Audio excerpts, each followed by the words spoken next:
সংগ্রামী সাথী বন্ধুগণ, আমরা স্পষ্ট ভাষায় বলতে চাই, এদেশের রাষ্ট্র ক্ষমতায় আমরা আর কোনো ছাত্রবাদদেরকে দেখতে চাই না। এদেশের রাষ্ট্র ক্ষমতায় আর কোনো টেন্ডারবাজকে দেখতে চাই না। এদেশের রাষ্ট্র ক্ষমতায় আর কোনো ভারতের তারাকে দেখতে চাই না। ইসলামকে রাষ্ট্র ক্ষমতায় নেওয়ার জন্য প্রস্তুত আছেন না ইনশাআল্লাহ।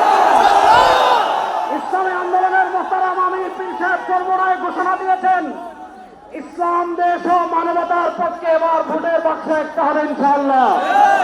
আমরা স্পষ্ট ভাষায় বলেছি, এদেশে আমরা আওয়ামী লীগকে দেখেছি, এদেশে আমরা বিএনপিকে দেখেছি, এদেশে আমরা জাতীয় পার্টিকে দেখেছি, তারা কেউ মানুষের ভাগ্যের পরিবর্তন করতে পারে নাই, মুক্তিযুদ্ধের প্রকৃত চেতনা বাস্তবায়ন করতে পারে নাই। এবার একটা চেতনা বাকি আছে, সেই চেতনার নাম ইসলাম। ইসলামকে রাষ্ট্র ক্ষমতায় নিয়ে সব দুর্নীতি দুঃশাসনের অপসারণ করবো ইনশাআল্লাহ। সর্বশেষ একটা কথা বলে আমি আমার বক্তব্য শেষ করব। আপনারা জানেন, সমাজের বিভিন্ন জায়গায় যখন দুর্গন্ধ ছড়িয়ে পড়ে, দুর্গন্ধ তাড়ানোর জন্য বাতাসের প্রয়োজন আছে না নাই? আমাদের রাজনীতিতে দুর্গন্ধ, আমাদের সংসদে দুর্গন্ধ, আমাদের বিচার ব্যবস্থায় দুর্গন্ধ, আমাদের অর্থনীতিতে দুর্গন্ধ। 52 বছর যারা রাষ্ট্র পরিচালনা করেছে এদেশে, তারা দুর্গন্ধই ছড়িয়েছে। এই দুর্গন্ধকে দূর করার জন্য বাতাসের প্রয়োজন আছে।